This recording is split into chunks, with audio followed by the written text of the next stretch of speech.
Welcome, everyone, and thanks for joining us today.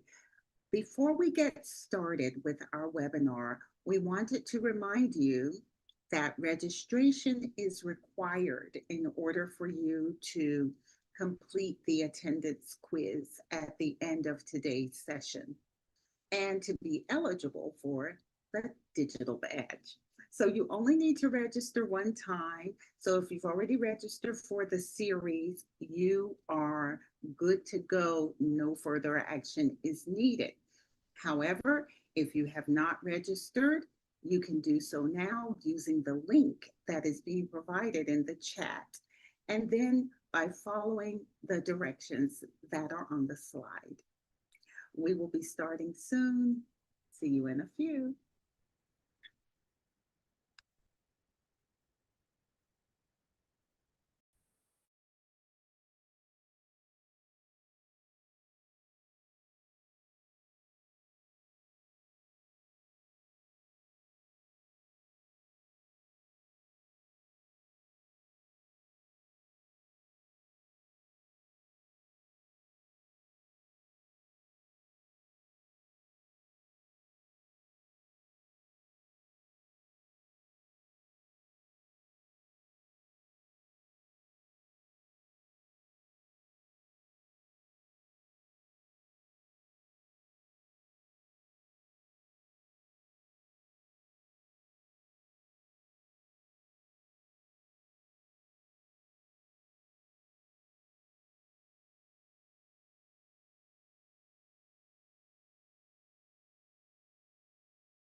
Hello, everyone, and welcome to our first session in American English Live Series 23. We are so excited that each of you joined us here. My name is Dr. Darlene Wiggins Dockery, and I will be with you today along with my colleague behind the scenes, Javid, who will be responding to your comments in the chat box as well as answering your questions. So we wanted to let you know that today's session will be recorded and shared across various platforms. By attending and adding your comments to the chat or comments box during today's webinar, your name, your country, and or your comment may be included in the video recording. By participating, you are consenting to your appearance in the recording and its use for purposes related to the work of the U.S. Department of State and FHI 360.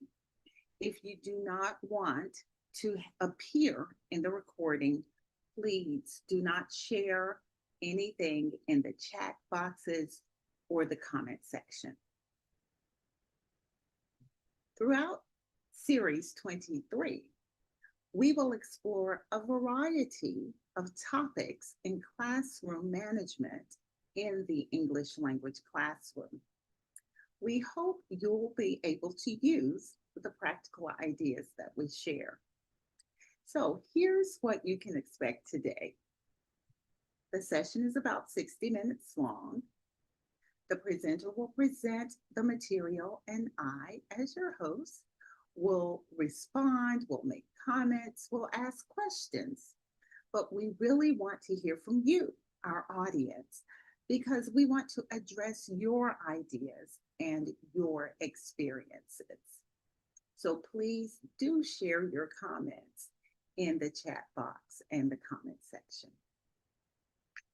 Now, for today's webinar, let's talk elicitation and grouping strategies to support learner output.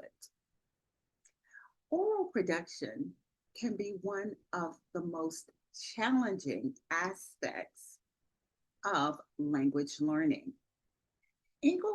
English language learners must take social risk to use English in front of others, recall vocabulary and grammar to build context appropriate messages, and physically form sounds to create comprehensible output. It's no wonder that some learners are hesitant to speak in class. This session will explore classroom management and interaction strategies teachers can use to elicit meaningful oral language and create student groups that promote active communication in a supportive environment. And we are pleased to introduce our presenter, Heather Benucci. Heather is a U.S. Department of State English language specialist alumna who has supported teacher education and outreach in programs in Japan, the Balkans region, Russia, and Brazil. She is a contributing editor for English Teaching Forum and has created materials and conducted workshops for English Access Scholarship Program, and is a past American English Live webinar producer. She loves to explore the outdoors in her home state of Alaska and beyond with her family and her two goofy dogs. Welcome, Heather. Well, thank you for that very kind introduction, Darlene. I am thrilled to be here with the AE Live webinar family of teachers all around the world. I always enjoy learning with you and gain so much from the experiences you share during these webinars. So today we are going to focus on getting our students talking in class through examining elicitation and grouping strategies. Our plan is going to be 3 parts. First, we're going to develop a shared understanding of this idea of elicitation in relation to student speech in the English language classroom. And after we build that shared elicitation understanding, we're going to think about how it relates to groupings or audiences that we teachers create in class, those people who are listening to students that are speaking. And then we're going to turn the attention to ourselves. We're going to do some reflecting on how we use elicitation and grouping strategies and how we can know what we do in class and what we should then do with that information. But I should say, before we begin, we are not going to have one magic solution, unfortunately. I wish I could give just one right way to elicit and manage group dynamics in our classrooms. But as you know, our classrooms contain so many variables. Our student proficiency levels, our class sizes, the focus of our courses, maybe those feelings related things in terms of student shyness or cultural considerations. So there's no one right way. But what we are going to do together is build a menu of choices that you can control for what you need to do. So you can make some considered classroom management choices when it comes to this idea of elicitation and grouping students. So we are going to begin by exploring the concept of elicitation using our question words here. What, how, who, when, why. So let's start out with the what, and I am going to need your help for this. We'd love to hear from you participants thinking about our English language classrooms. What is your understanding, or how would you define this term, to elicit? Okay, so we're ready right away to hear your responses. The term to elicit, what does it mean to you? We want to hear from you in thinking about that in the context of your classroom. So let's see what responses. Already some coming in, Heather. We've heard from Mauricio, who says to elicit means guiding students to produce language, information, or answers themselves rather than the teacher just giving it to them.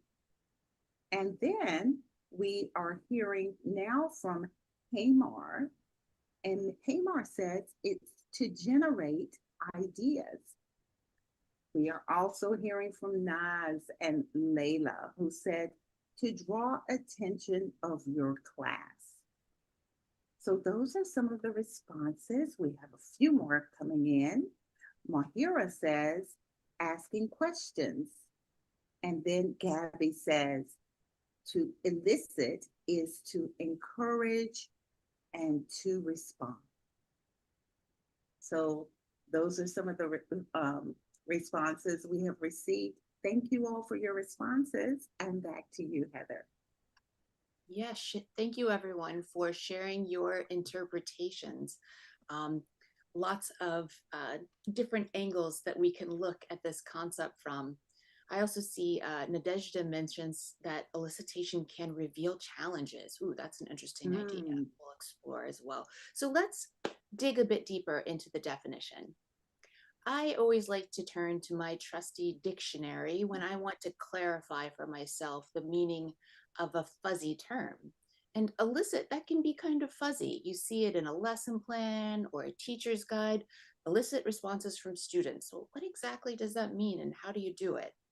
So according to Merriam-Webster's dictionary, eliciting is calling forth or drawing out something like information or responses. And then if we go into an education framework here with Cambridge Advanced Learners Dictionary, this sounds a little bit like what Maurizio was saying in response to the last chat question, which is getting students to provide or remember a fact or response rather than telling them the answer. So a student-centered aspect here. And let's go one level further in a more technical dictionary, Longman's Dictionary of Language Teaching and Applied Linguistics. And it's to use a technique or procedure designed to get a person to actively produce speech or writing. So if you take these three and kind of combine them into one concept, it's that we have a stimulus, a prompt, that is going to generate language output, usually in our case in the classroom from a student, okay? So let's move on. So as we continue to look at what, let's think about that output that can come from the elicitation. On the left side, we have written output, which is starting at the building blocks of letters, numbers, and symbols, moving through words, sentences, paragraphs, and then extended writing like essays.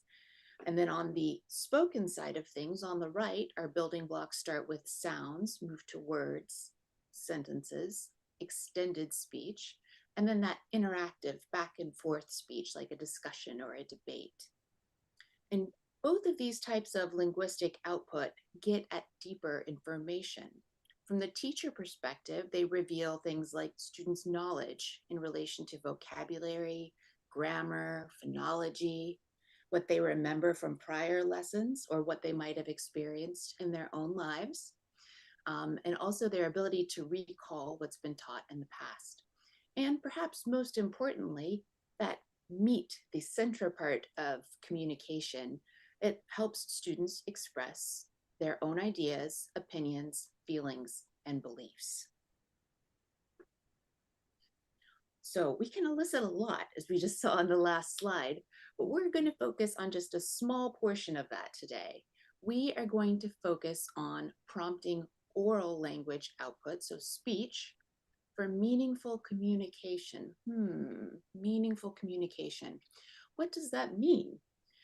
We are talking about communication focused on content of the message of what's being communicated, not so much the form.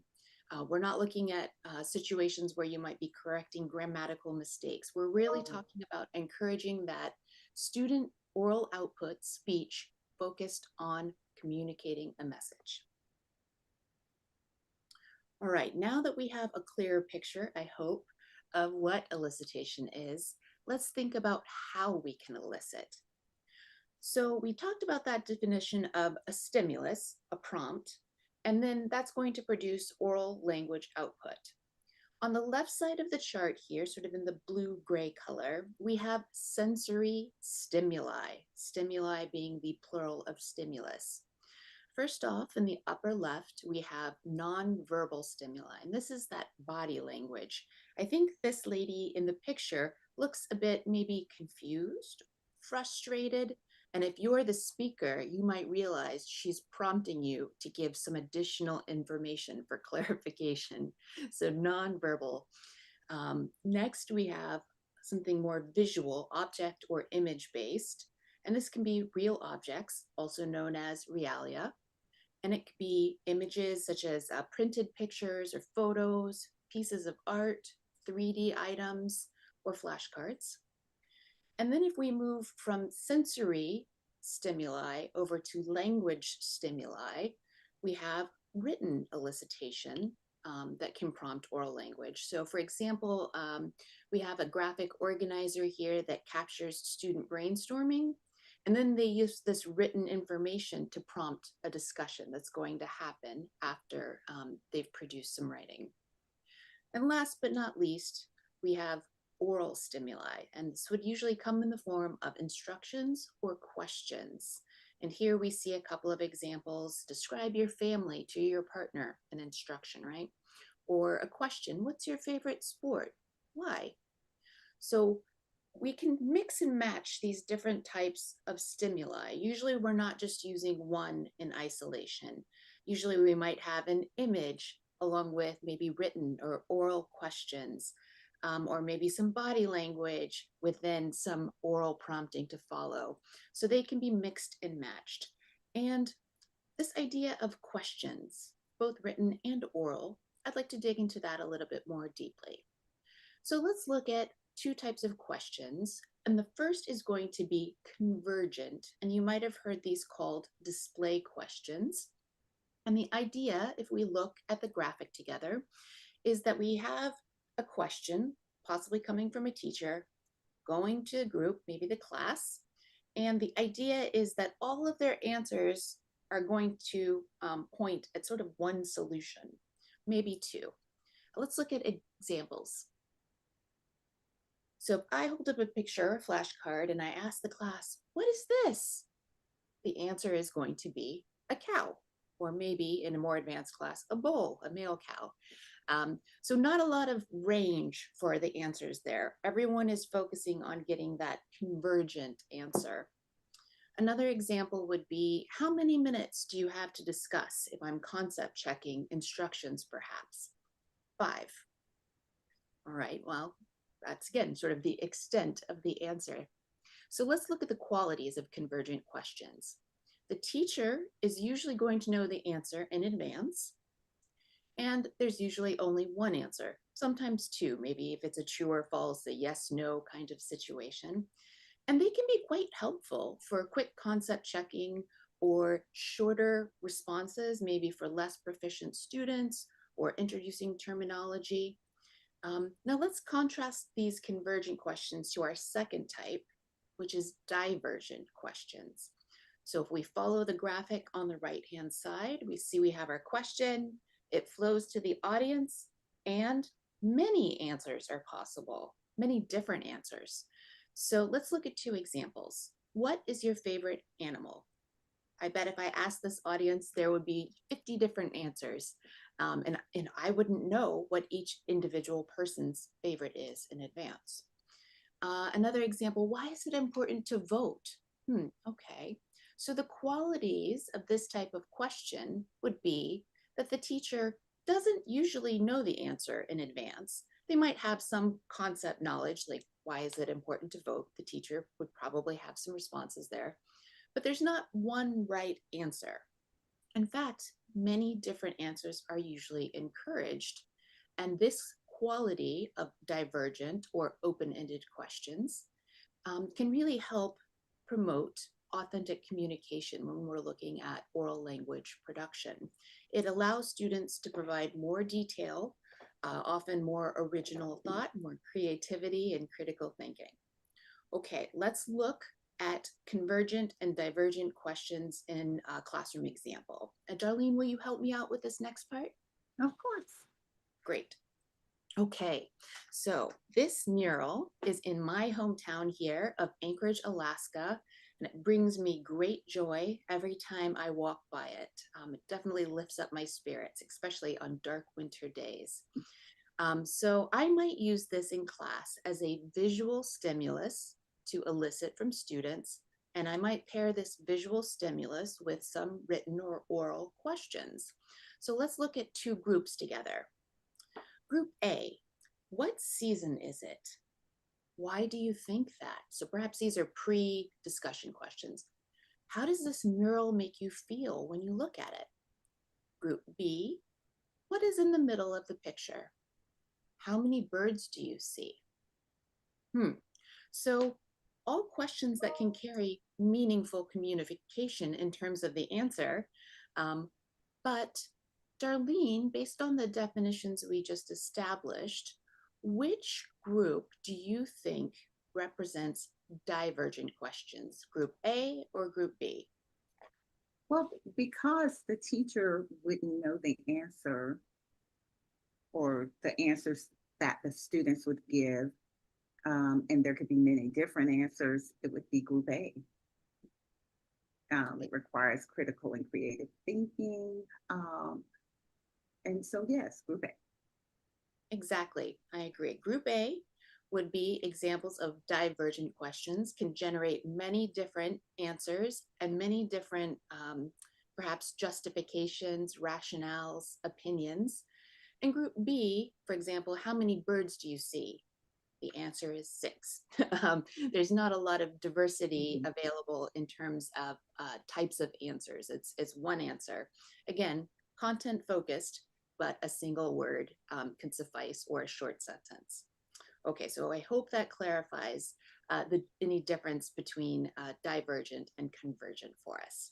So let's move on. Okay, next question. Who can elicit? Perhaps surprisingly, our first example here is students. Students can elicit, and here's an example of students eliciting from their teacher. Perhaps in a warm-up about what I did this weekend, a student might say, "Oh, Mr. Ilyich, what did you do this weekend?" Okay, so student to teacher. We can also have student to student.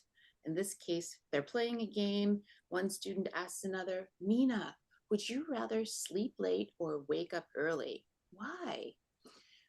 And then we can also have what we would call traditional elicitation from teacher to student. "Carolina, please share one new thing you learned today." All of these prompts here, elicitation stimuli, are examples of divergent questions. But as you can see, there could be many different responses. And if we use these examples to think about when we can elicit, I think you can see really anytime in a lesson, beginning, middle, and end. In the first, we have a warm-up kind of question. In the second example, we have maybe a practice activity in the middle of a lesson. And then the third is maybe bringing the lesson to a close with some informal assessment. So elicitation really can be used at any time. It can be planned, something maybe you write into your lesson plan, or it can be extemporaneous, unplanned, in response to what's going on in your classroom in the moment. But it can be overused. So I do want to emphasize that just because we're talking about elicitation and we're going to explore some of its benefits, I don't want to set the expectation that we should only elicit, or eliciting all the time is the thing to do. It's choices that you're making to meet the needs in your classroom. Okay, so speaking of benefits, I would love to hear your thoughts. I read some great ideas from the discussions that have been going on over on the American English for Educators Facebook page. But I want to hear from people that are here in our live session today. What are some of the benefits of eliciting meaningful speech, meaningful oral output from our students? Okay, so think of your classroom. What are some benefits of eliciting meaningful oral output from your students? While those responses are coming in, Heather, I wanted to share a comment with you about elicitation. And it's from Khadija. And she says, we can also use body language during the questioning, which also triggers elicitation. It's another useful way of nonverbal communication here, nodding the head, smiling, etc. So thank you for Khadija for that comment. Now our responses are coming in to what are some benefits of eliciting meaningful oral output from students. Agent says, always use such questions during my lesson. So that's another comment. Hanan says that a benefit is fluency and critical thinking. Then we've heard from Chandrasa, who says it promotes active participation, assessment of student understanding. Diane says it is meaningful, benefits, and it's meaningful learning mainly.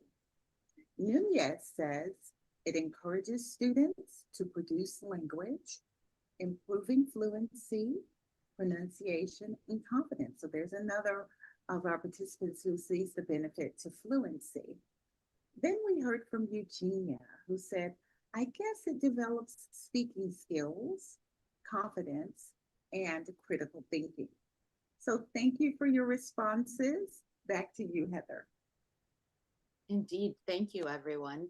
And I find some of the themes I hear coming through interesting. As Darlene mentioned, that idea of fluency building, and Eugenia mentioning the confidence building. So some things language focused, and some things more effective, or things related to our feelings towards using the language. Let's compare your ideas to the list that I came up with.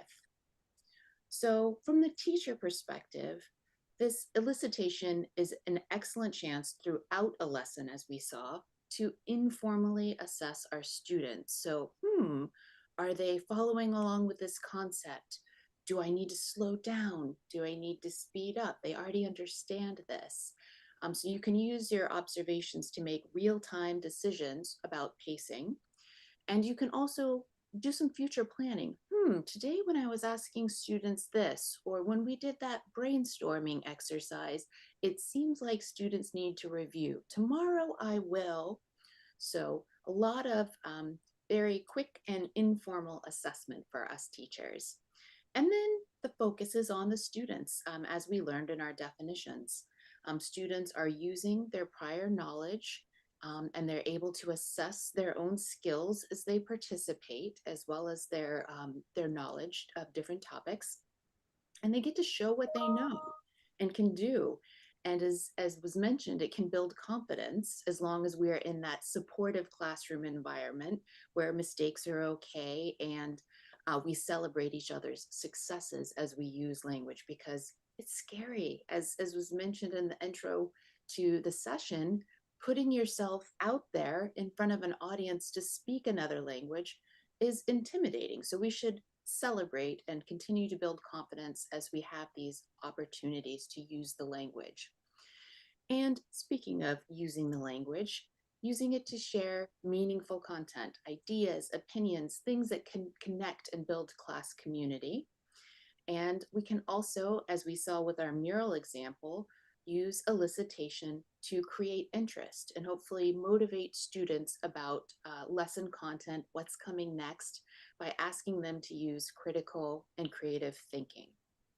Okay, so lots of benefits, but as with benefits, there are always challenges. Elicitation is more time consuming than direct presentation because, as the definition said, it's calling forth that information from our students, right? It's not just handing them the information on a platter. So it takes a bit more time to have that back and forth and to create those experiences using the elicitation techniques we're talking about. And it can be a bit overused, especially if you're not considering your students' level. For example, if you're working with advanced students and you're asking, what is this? It's a cow. You know it's a cow. I know it's a cow. Let's get on with it. It can feel a little bit irritating if it gets overused or perhaps used at the wrong level for the wrong purpose.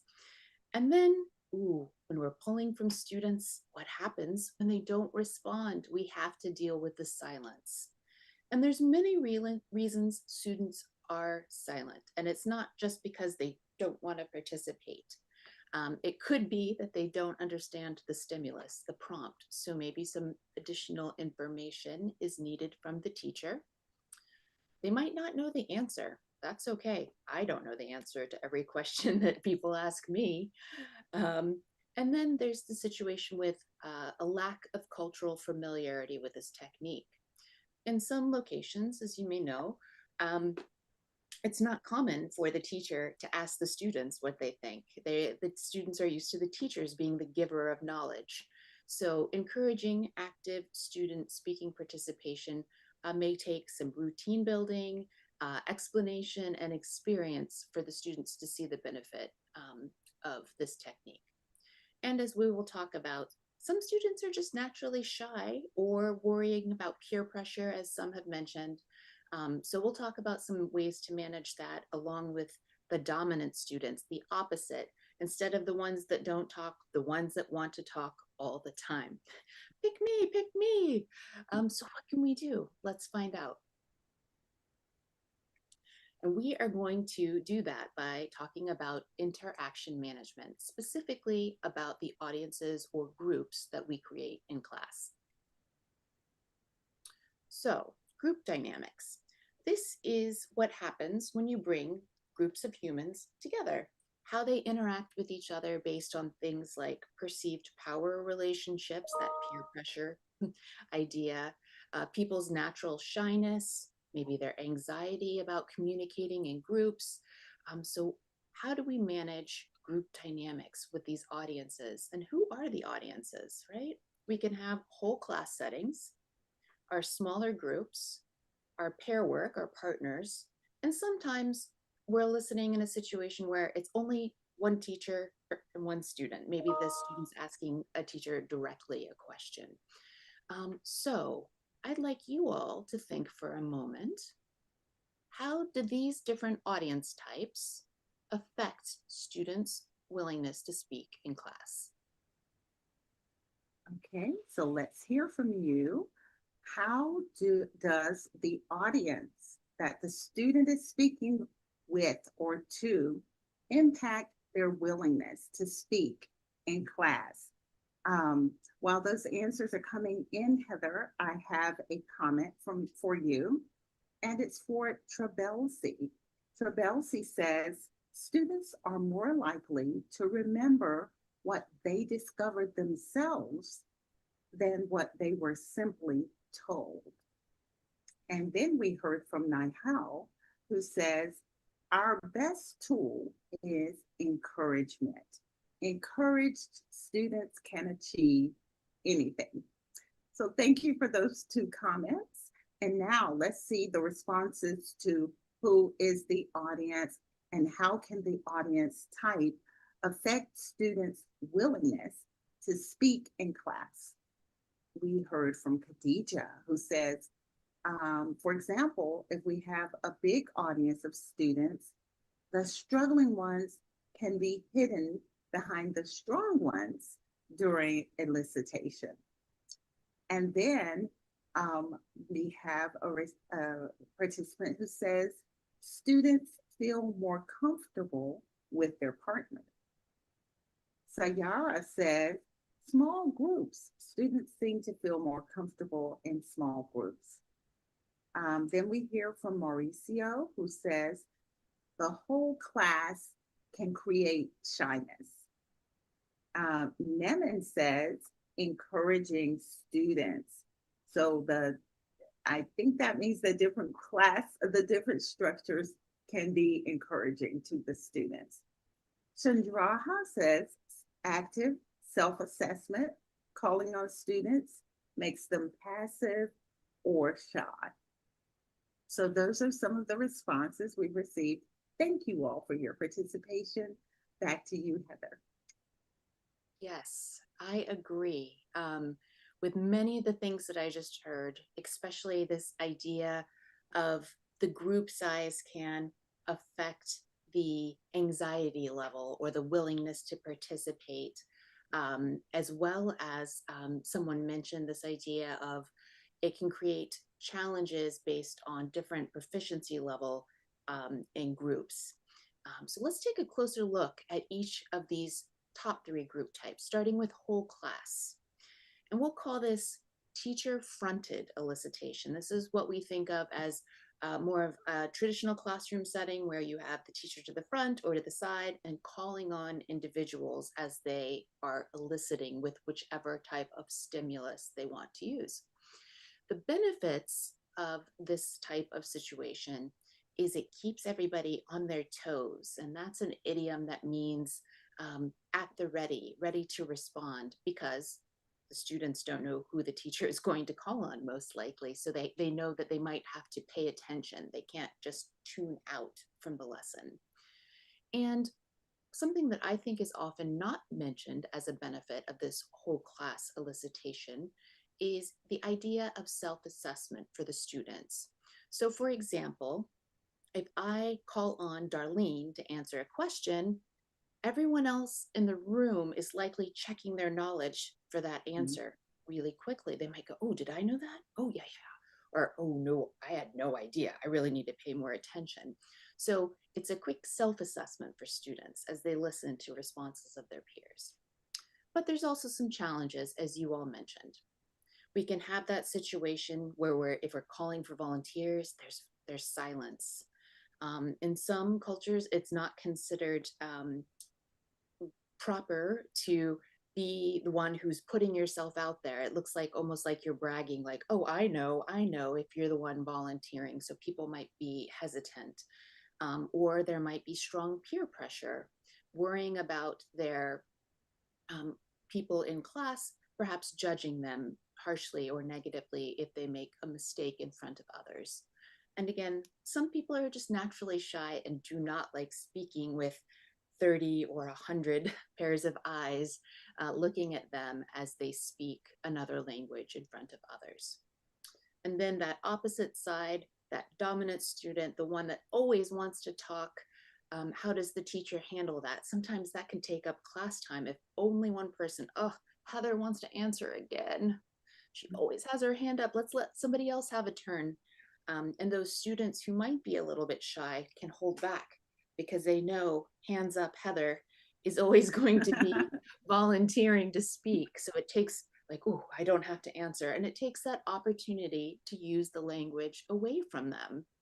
And then sometimes we have that difference in proficiency or content knowledge, and that's what's causing students to hold back in a whole class setting. So what can we do? Let's look at some options. So the first type of whole class elicitation is cold calling. And this is a term that we can use for when the students don't know who's going to be called on. They're kind of feeling cold, not ready for the answer. So it's just calling on any particular student.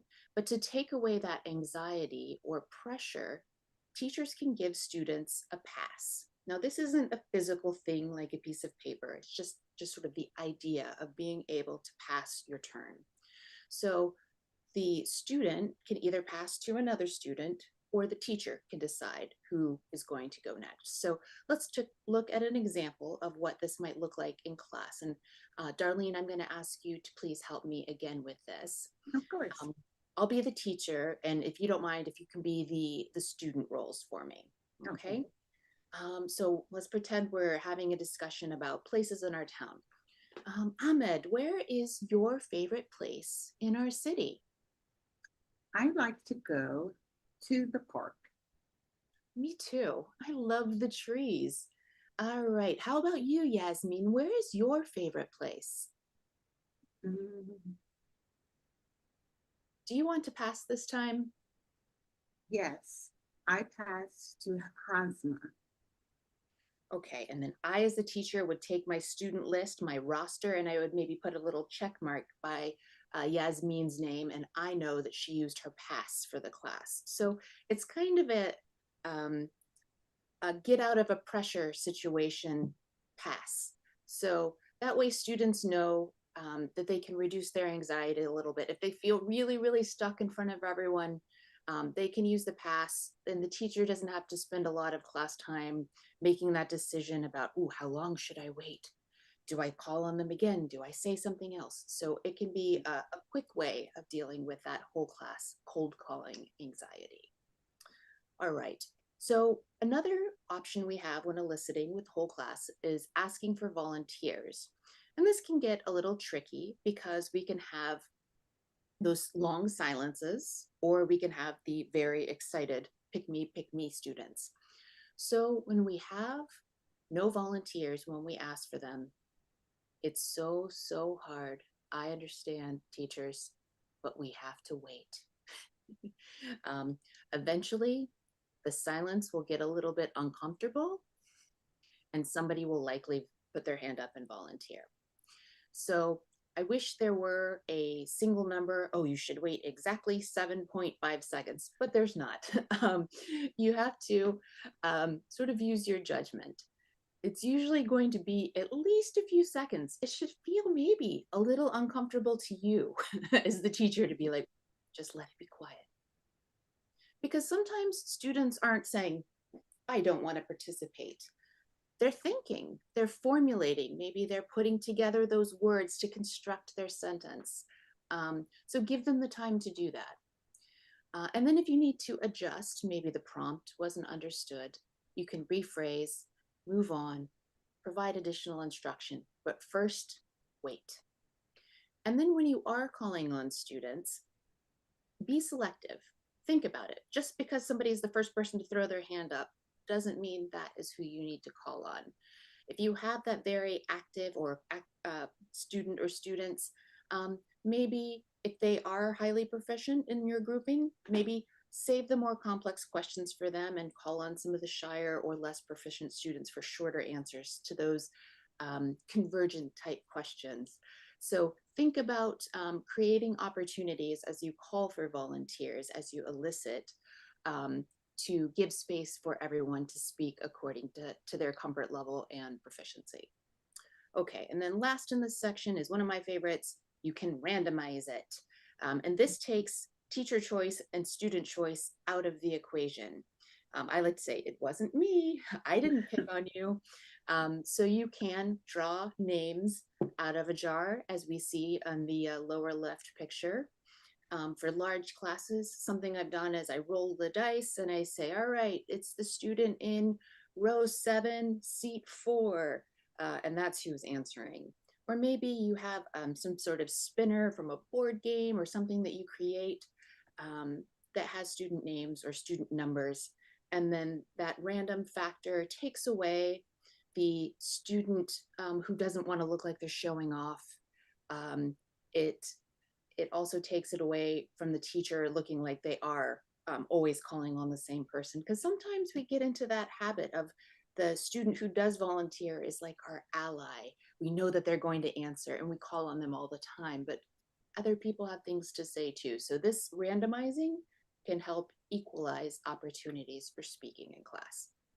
Okay, let's move on to pairs. So this is teacher facilitated versus teacher fronted elicitation. The teachers are creating these pair experiences to produce with a partner. On the pro side, less pressure, which can build confidence, and more student production because they're not as anxious. And there's a lot more kind of quiet time to think and practice when you're in this one-on-one setting with a pair. But on the flip side, that teachers must take into account transition time to get into pair work activities, do instruction checks, perhaps deal with mismatched levels in partners in terms of proficiency. And you can't monitor everyone talking all the time, and that's okay. You can pick up some trends as you monitor student production. So what can we do in pair work with elicitation? Let's look at a technique called think, pair, share, and share again. Or I saw it on the AE Facebook page called think, pair, share, remix, because you're sharing with many partners. And this can be done in a variety of ways. Either conversation lines where students are facing each other in two lines and one line rotates, so they're constantly getting to speak with a new partner. You can also hear it called maybe onion or inside circle, outside circle, where students are in rings facing each other and speaking, or mingles. And that's what we see in our illustration here. And how we mingle is starting out with a regular think, pair, share, where you present a question such as the one we see here. In the reading, which character's action surprised you? Why? So a nice divergent question to encourage conversation. So the students would think on their own, pair with a partner, and then perhaps share out as they're going. And then instead of stopping there, students would stand up, find a new partner, face the partner, and answer the same question. Isn't that repetition? Yes, but it also, at least for me, I like to have the chance to use the same information a couple of times if it's new for me when I'm speaking another language. So they get a little more confident, a little bit more fluency focused as they're working with a new partner to share. And maybe their new partner might have a follow-up question that was different than their last partner. And then you repeat the process, perhaps 3 times, 4 times. The teacher can say mingle or play a small stretch of music. A new partner is found, and they pair and share together again. So think, pair, share, and share again. All right, let's move on to groups. And this is where we're producing with a team. The benefits are exactly the same as with our pair work. Less pressure, more student talk time. And the negatives or challenges are also quite similar, except for the last one that we'll see here, which is freeloaders and dominators. So freeloaders, they're the people, if you've ever been in a group, and everyone has been there before, that has that one person that just kind of sits back and lets everybody else do the work in the group. They're not actively contributing to the effort of the group. So that's one side. And then our dominators, as we've already mentioned, are the ones that want to be in charge of everything to overwhelm the others in talking all the time in a group setting. So what do we do to equalize this situation? We can play a game with roles and turn taking that is established. So here is a game called Have You Ever, Oh When, that's available on the American English webpage. Part of the Activate Games for Learning American English resource. And it involves rolling a dice, moving to a square. And when you land, maybe it says, have you ever traveled to another country? A player will ask another. And the one who rolled the dice will say, yes, I have. A teammate will ask, oh, when? I traveled to Italy last summer. Oh, interesting. Maybe there's a follow-up question. Then the next person goes. So because they're set turns and everyone is playing, it kind of takes away the possibility of freeloaders. And it also prevents dominators from overwhelming the group turn taking. So an option. These games are really fun, and you can adapt them to suit many types of content. So check them out if you have not used them before. Okay, now we have talked about elicitation and how it works in conjunction with different types of audiences in the classroom. Let's turn and take a moment and think about ourselves and reflect on our teaching practice. So we would love to hear from you again, please. If you could share a way that you become more aware of your own teaching. How do you reflect on your teaching practices? Okay, so yes, we want to hear from you. What is one way you reflect on your teaching practices?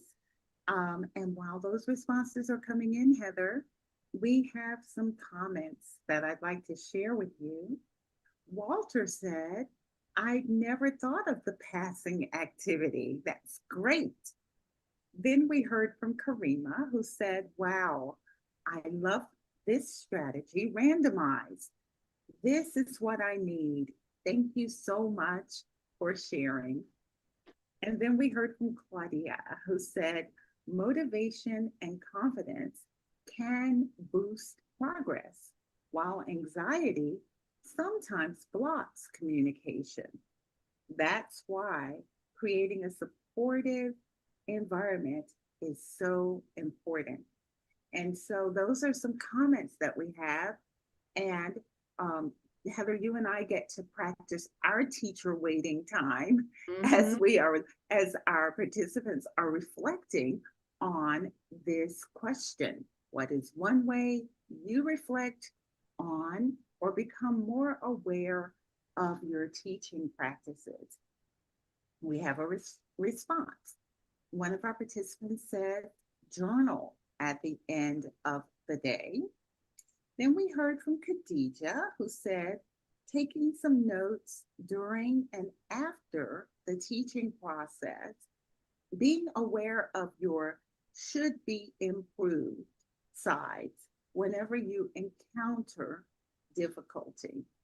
And then we heard from Chandrasa Sachs, pardon me if I butchered your name, colleague to monitor is a way that was suggested. So those are some responses that we have received. Back to you, Heather. Excellent. And I think you teachers out there are reading my mind. Let's look at some of the ideas I had, and they, as you will see here, are quite similar to the ones that were just shared. So my personal favorite is, as one of our participants mentioned, making notes right on my lesson plan after I teach when everything is fresh in my mind, even if it's just 90 seconds to draw a line through something that didn't work, put a star next to something that was really helpful, or make a note to myself, plan a divergent question here to get students thinking about write it right on the lesson plan. That way, next time I pick it up, I've got that there in front of me.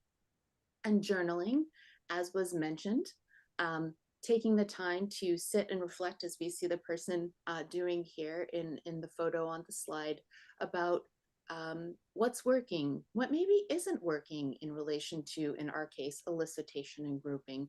What professional development might I want to do um, to improve my teaching skills, or which colleague might I ask, or online connection can I reach out to get some ideas. So journaling can be a great way to record our thoughts about our teaching.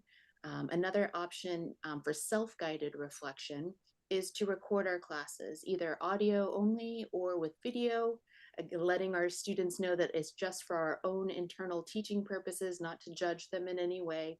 But it can be great to go back and replay a lesson segment and analyze what you did. It can really heighten your awareness, even though it's hard to watch yourself on video sometimes. I understand. I can't stand seeing myself on video.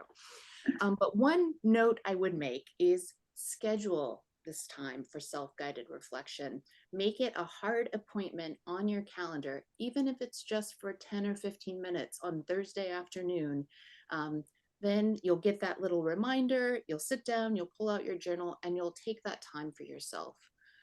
We teachers are so busy, so many things that we're juggling, but having that visual reminder on a calendar or in a written planner can really help make reflection a habit that's realistic.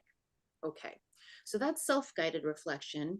As someone mentioned, we can also bring our colleagues in to support us, to help collect data about what's actually happening, because sometimes it can be hard to know in the moment, um, do we actually do what we think we do in the classroom? So this is a great way to get data.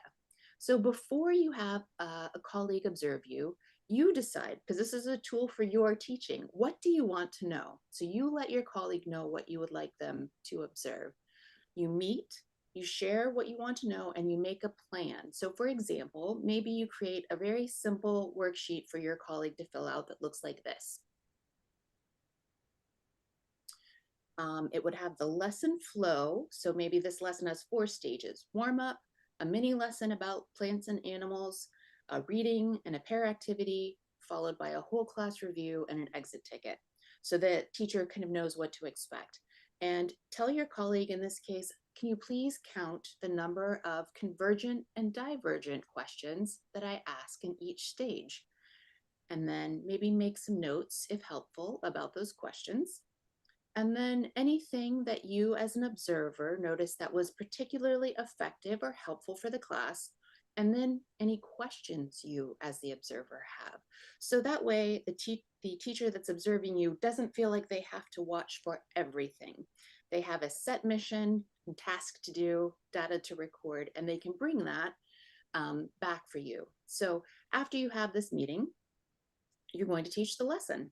Usually you're going to seat the observer to the back of the class, tell the students why the observer is there, that they're observing you, the teacher, not them, the students, and then you teach. And then after the lesson, you're going to meet again with your colleague, review that data that was collected, ask questions, and then spend a little time reflecting. What does the data show you? Maybe you asked many more convergent questions than divergent questions, and this is surprising to you. What can you do with that? Let's look. You can bring this data into your planning process. Consider what it is you want to do when you're using elicitation and grouping strategies. Are you checking understanding, creating excitement and interest, trying to encourage creative or critical thinking, doing some formative assessment and review at the end? So once you know the what, then you can go back to your menu that you have for how.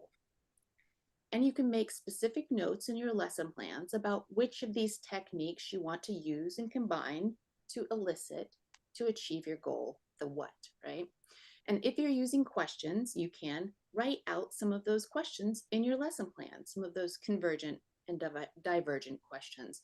So they're ready for you. You don't have to think of them in the moment in the lesson, and you can achieve your purpose more effectively. Okay. And so that's on the elicitation side. Then you're also, as you plan, thinking about the group dynamics and the effective factors that come along with those different audiences, the whole class, the small group, and the partner. And what choices do you want to make at different lesson stages to take it from the shy student who doesn't want to speak or the very nervous student to creating that environment where students are able to communicate meaningful information through their oral output. Okay, whew. We've covered a lot of information together today here. Let's review some tips before we close. So elicitation is one tool in your teacher's toolbox. Ooh, that's a mouthful. So don't feel you need to elicit everything. Be purposeful and choose when and how you elicit. And big part of promoting that student speech is that trust, that environment where mistakes are part of language learning, and that we support each other in whatever output that we're capable of producing to participate and communicate meaning. Use divergent questioning if you're looking at different answers. and giving students chances to communicate ideas, creativity, share some of those personal experiences and details. But convergent questions aren't bad. They have a purpose, and you make the choice about how you want to balance those two types of questioning in your elicitation. Wait time, don't fear it. It can feel awkward, but make it work for you, and you will see more students' hands go up throughout the class. Be ready to adjust if the wait time goes on too long. Maybe you need to give a bit more information in your prompt to get the type of output that you're looking for. Be aware of those different effective factors for grouping and interaction management. And again, thinking about our own teaching. How can you learn more about what you really do in the classroom? Self-guided reflection, peer-supported observation, and how can you bring planning some of that into your lessons? Whew, we've reached the end together. So before we close and I turn it back over to Darlene, let's think about action. Think about one idea that you encountered today that said, I could do that, or I never thought of that. I might want to try that. And write a one sentence or a short phrase action plan and share it in the chat or comments. So here are some examples. I will add 2 open-ended divergent discussion questions to my next lesson plan. Or I will ask a colleague to observe my elicitation habits at some point this month. So anything that spoke to you, please do share in the chat. Okay, so you all know that one of our goals is that when you leave this webinar, you have something that you can implement today in your class or tomorrow if you've already had class today. So let us know, what do you plan to use from what Heather has presented today? We are getting some responses, Heather. Naz and Layla say convergent and divergent questions will be put to use right away. Thank you for that response. And then Eugenia said, I will try journaling to reflect on my teaching. And so those are 2 responses that we have to use the convergent and divergent questions, and then to use journaling to reflect on the teaching. So we want you to continue to think about the content that was shared today and continue the conversation on our American English for Educators page, as well as in your viewing groups. And so back to you, Heather. I just want to say a quick thank you to you, Darlene, for being an excellent partner today in this webinar, and to all of you out there in webinar land, as we say, all around the world. Thank you for the work you do in your classrooms and your communities, and thank you for being here to learn with me today. I enjoyed growing from your experiences that you shared and being back here with the AE Live webinars. So thank you so much. And thank you so much, Heather, for sharing these wonderful strategies on elicitation and grouping for student output, and for coming back home to American English Live webinars. And we'd also like to thank you, our participants, for your engagement and participation today. Please continue to share your ideas, as I said, on social media and in your viewing groups. So now you have the opportunity to receive a digital badge from our team here at American English for Educators. Registered participants can complete the quiz on Canvas now. You must answer 2 out of the 3 multiple choice questions correctly on your first try. So please work carefully. So after you have submitted your quiz, if you successfully pass it, then you will get your badge immediately on Canvas. If you have not registered for Series 23, please use the link that is being shared with you now in the chat or comment spots, and remember to register for the series only one time. Once you complete the registration process, you will gain access to Canvas and you can complete your attendance quiz. Thank you for joining us today. We look forward to seeing you on September 24th. Until then, bye-bye now.